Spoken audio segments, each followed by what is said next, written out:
My name is Natasha Russ. I am 20 years old, and I'm excited to actually be here doing the scholarship. The friend I came with today actually did it last year, and I was her +1 to the event. So it's exciting to actually be participating in the scholarship this year.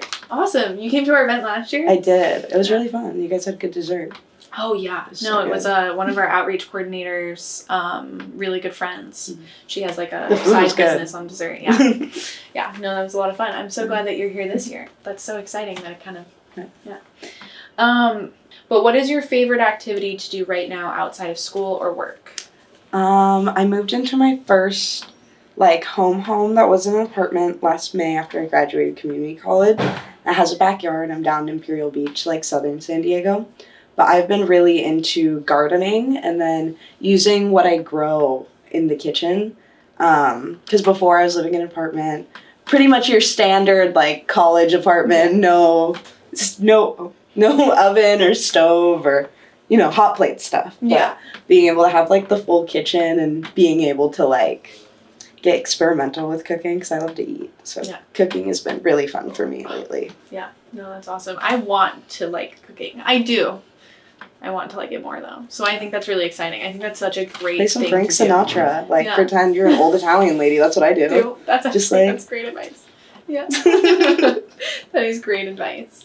Okay, so this one kind of trips people up sometimes, so we don't have to do it, but it's what's a talent or skill that you possess that not many people know about? I think my personability.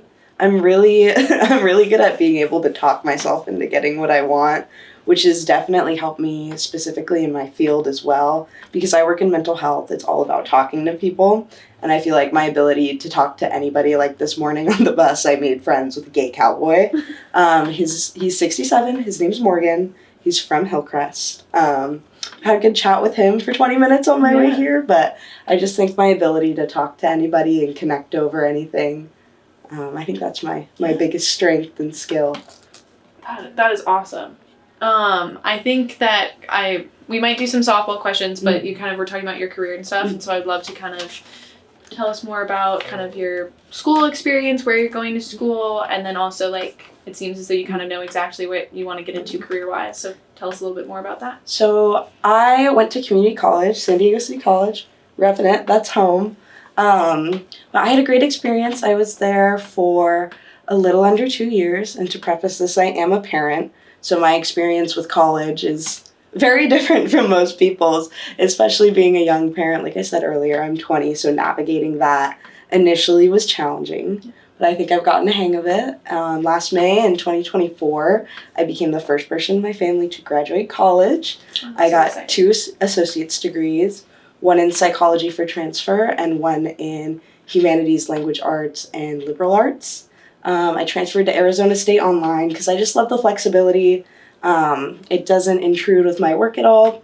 And then about a year ago, I got my first job in the San Diego City College district. It was not my major, not my career, so I stayed around for a semester, had a great time, built some professional skills, but I used that as leverage and had my foot in the door to transfer over to the mental health department. Okay. I work as a peer educator and advocate on the City College campus, which means a big part of my job is advocating and educating other students about mental health and kind of why it's necessary to take care of it and defeating the stigma, those fun events that you see on campus. We put those together, as well as those people that you see just sitting on tables, talking. I do a lot of that too, but love my job. Very grateful to have a job in my field, especially one that is that fun. But I hope to use all these skills I eventually want to be a professor and get my PhD. I'm going to be starting to do my PhD applications over the summer, so I'm really excited for that, very nervous.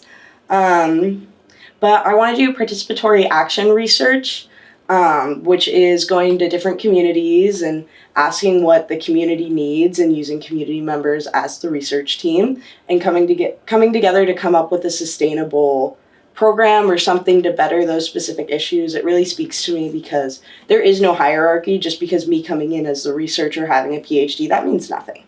And I really like that, especially because my experience at City College is very community-based and City College is a very diverse campus, which at least for me is very comforting. And being able to go to this campus that's 52% Latino and just kind of feels like home. And I want to give back to my community in that way, career-wise, because if you look at the statistics, they're not great. 2% of people who have PhDs are Latinas. There's a huge gap in education, as well as not just for Latinos, but also for parents. And I really want to be a part of bridging that gap and hopefully eventually having my own nonprofit resource center to get young moms and young Latinas into higher education, because it is possible. You just need the resources. Yeah. Be aware of what's going down, but I hope to give back to my community in that way. No, I mean, that is awesome. I really, really, really, really liked kind of when you were talking about exactly how you're going to be able to do the research. Not to talk about myself, but I just have such a huge background in kind of talking to community members through politics. I grew up in a rural area, and so when you said that, basically kind of going in and figuring out what they need through them instead of going in with something already set and being like, this is how we're gonna fix everything. Because you don't know what's going down. Yeah.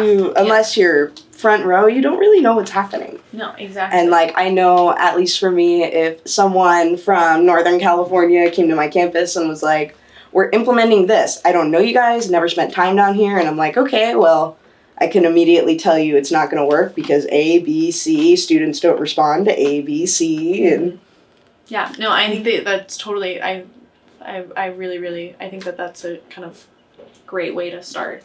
And that's really awesome and so exciting that you're kind of going to start that application process. I'm so excited. Yeah.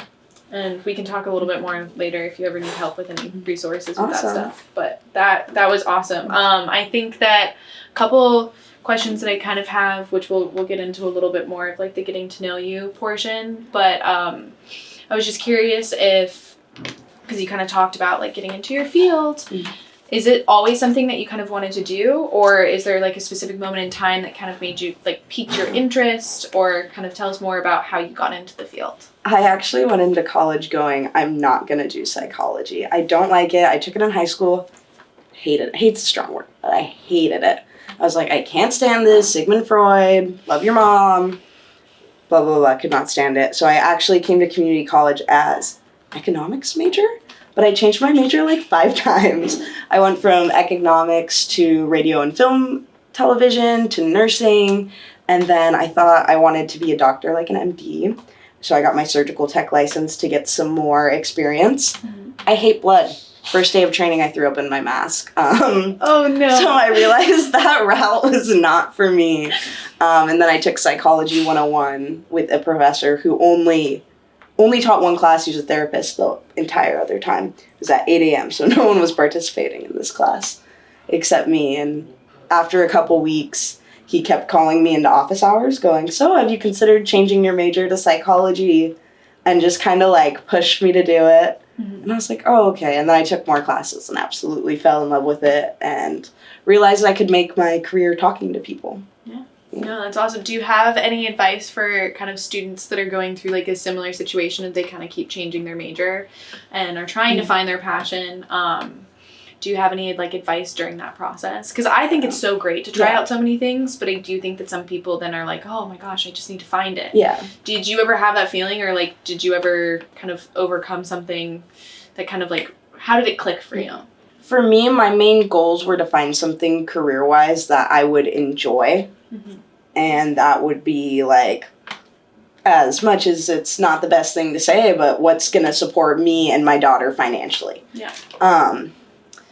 But my advice to it is wherever you go, even if it's a community college, a 4-year, your first year is all GEs. Use that opportunity to explore, because I feel at least my first year, I took none of my GEs, my general eds coincided at all. I had archaeology and architecture and just kind of trying out everything I could before I decided, because at least to me it's kind of insane that we send 18-year-olds out in the world and you're like, okay, go to school for 4 years, pick out what you're going to do for the next 35 to 50 years.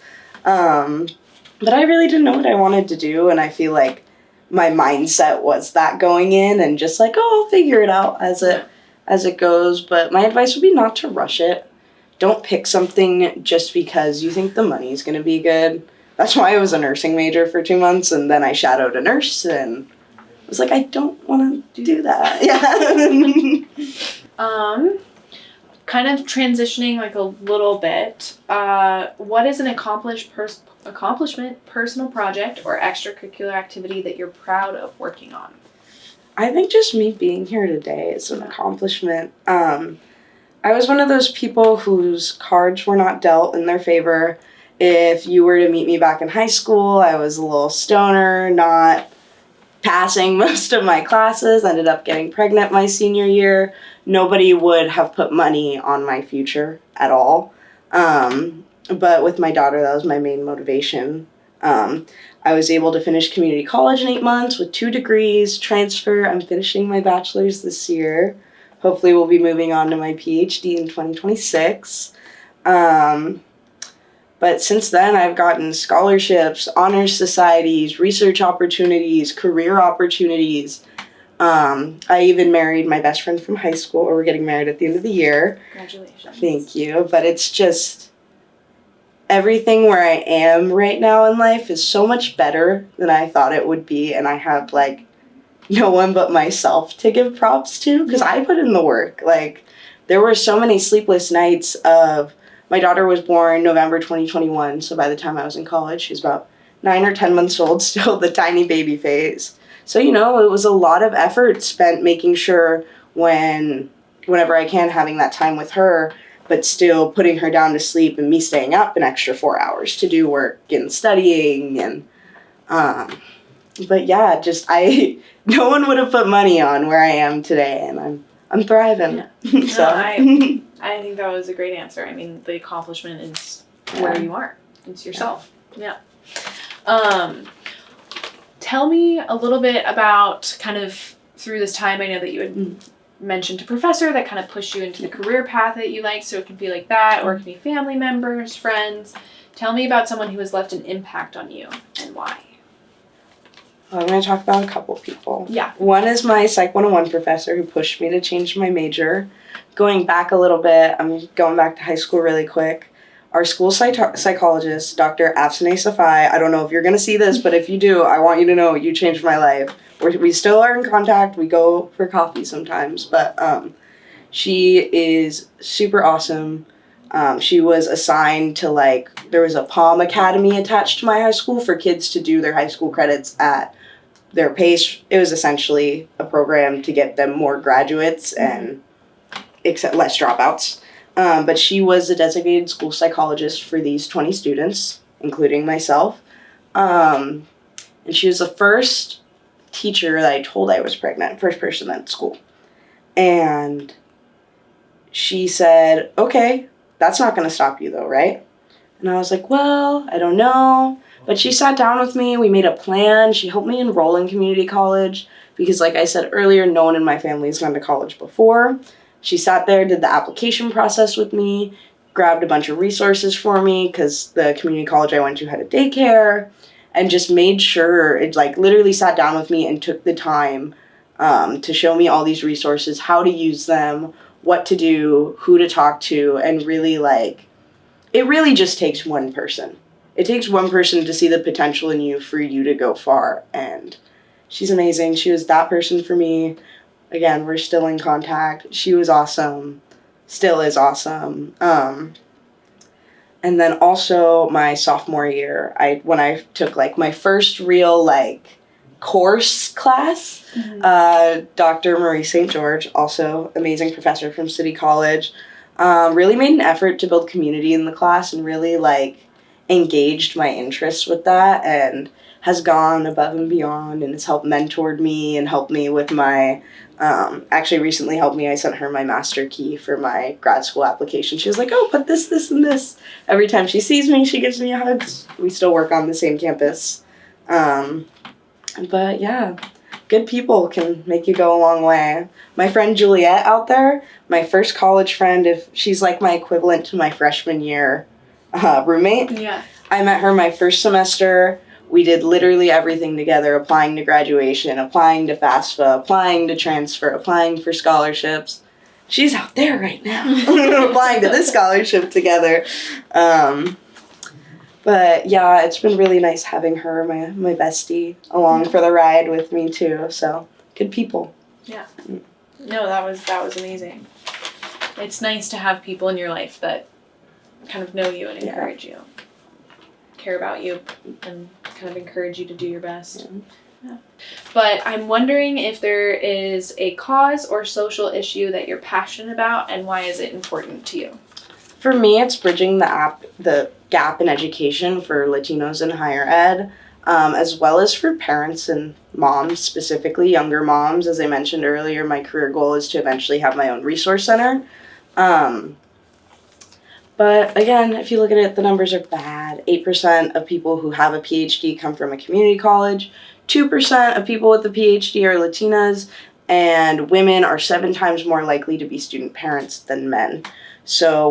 And a majority, a really large chunk of the percentage of teen pregnancies are from Latina families. And so for me, it's really important that other people get the chance that I got, because I wouldn't be anywhere without the resources and the people that guided me, and I was just in the right place at the right time. To be perfectly transparent, like, I did nothing special than any other younger Latinas going to community college. I just met the right people at the right time, and I just think everybody should be able to have this opportunity, because especially like in the Latina culture, it's almost taboo to go to school and also raise a family.